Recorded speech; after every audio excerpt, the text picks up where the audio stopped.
यहाँ मैंने चने की दाल डाली है और मैं कबाब बनाने लगी थी।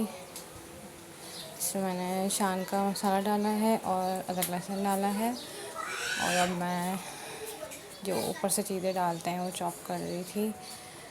गोश्त का क्लिप मैं लेना भूल गई, गोश्त भी डाला था बीच में। देन ये हरी मिर्ची काट रही हूँ मैं भी और धनिया वगैरह काट रही थी। फिर इसको मैंने ठीक सही तरह से पीसा और फिर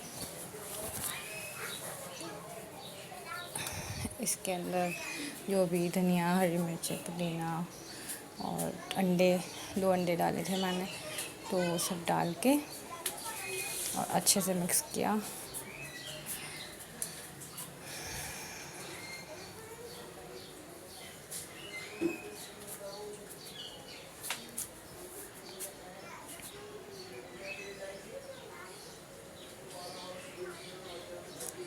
ये हाथ से मिक्स कर रही थी मैं ताकि अच्छे से हो जाए। गरम गरम में जल्दी जल्दी हो जाता है मिक्स।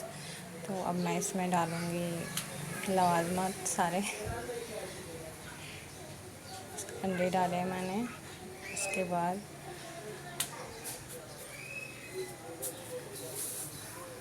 अंडा थोड़ा टूट गया था, छिलका भी चला गया, फिर मैंने निकाला उसमें से छिलका।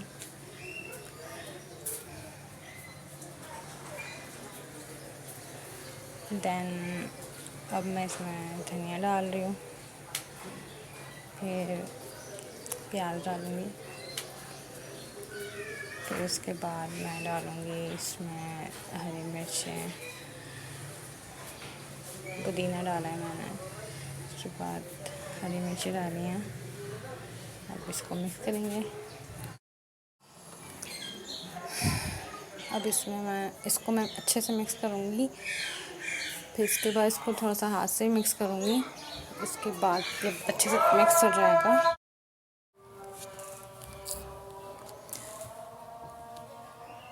अब इसको मैं मिक्स कर रही हूँ दोबारा से ताकि हर चीज़ जो है अच्छे से मिक्स हो जाए इसके अंदर। अभी मैं इसको हाथ से मिक्स करूँगी। अब मैं इसको हाथ से कर रही हूँ ताकि अच्छे से हर चीज़ ऑब्ज़र्व हो जाए इसके अंदर,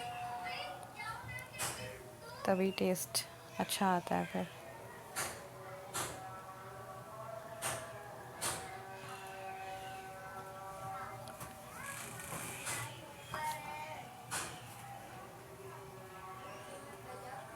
अब मैं इसके टिक्के बना रही हूँ।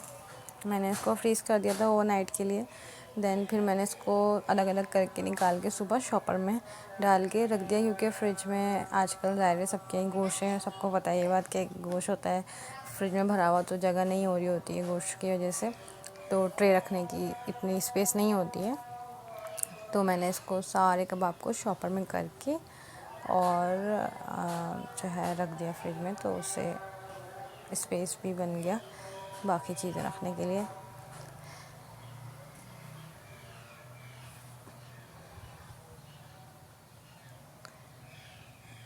अच्छे खासे बन गए थे, तकरीबन 40 के बराबर कबाब बन गए थे। 1 केजी मैंने इसमें गोश्त लिया था और हाफ़ केजी जो है चने की दाल ली थी मैंने।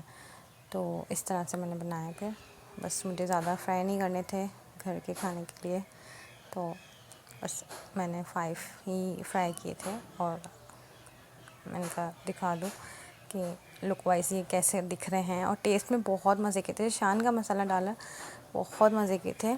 असल में हम लोग जब घर में मसाला डालते हैं तो कोई ना कोई कमी रह ही जाती है, वो बात नहीं आती जो शान में आती है।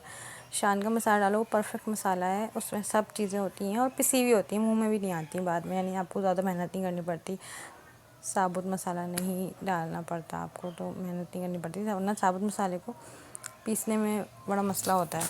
अब ये बच्चे जो हैं अपने बर्थडे, बाबा की बर्थडे की जो है लिए वो बना रहे हैं, कार्ड बना रहे हैं, हैप्पी बर्थडे का कार्ड बना रहे हैं। और मेहनत मुशक्क़त लग रही है बहुत सारी, मैंने हेल्प किया है। देन ये मैं सब चीज़ें लेकर आई थी हैप्पी बर्थडे का, कैंडल्स वगैरह, चॉकलेट्स लेके आई थी बच्चों की तरफ से कार्ड्स के साथ देने के लिए, और केक भी लेकर आई थी। केक आप लोग आगे देखेंगे बाद में। और हैप्पी बर्थडे का बलून लेकर आई थी, ये उसको हम बस फुलाएं और लगा दें ऐसे। तो बड़े हैं तो इस वजह से मैंने कहा बलून थोड़े अच्छे लगे, बच्चों की बर्थडे में बलून अच्छे लगते हैं। तो हैप्पी बर्थडे का लेकर आई थी, ये मैं लेकर आई थी।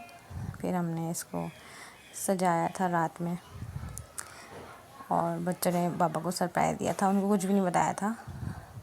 सजा के हमने दरवाज़ा बंद कर दिया था। उस टाइम लाइट भी नहीं होती तो ज़्यादा आसान हो गया था हमारे लिए मैनेज करना चीज़ें। ये सब बच्चे कार्ड दिखा रहे हैं अपने, हबीब, हरीम और मिरहा का।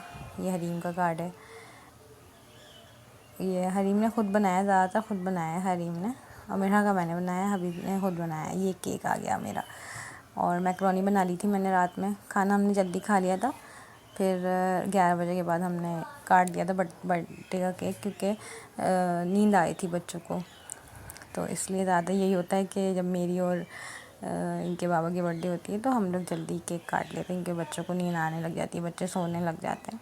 तो 11 बजे के बाद हम काट लेते हैं, फिर वो बजते बजते 12 बज ही जाते हैं, फिर विश भी कर देते हैं। तो बच्चे ये सब कैंडल्स वगैरह जला रहे हैं।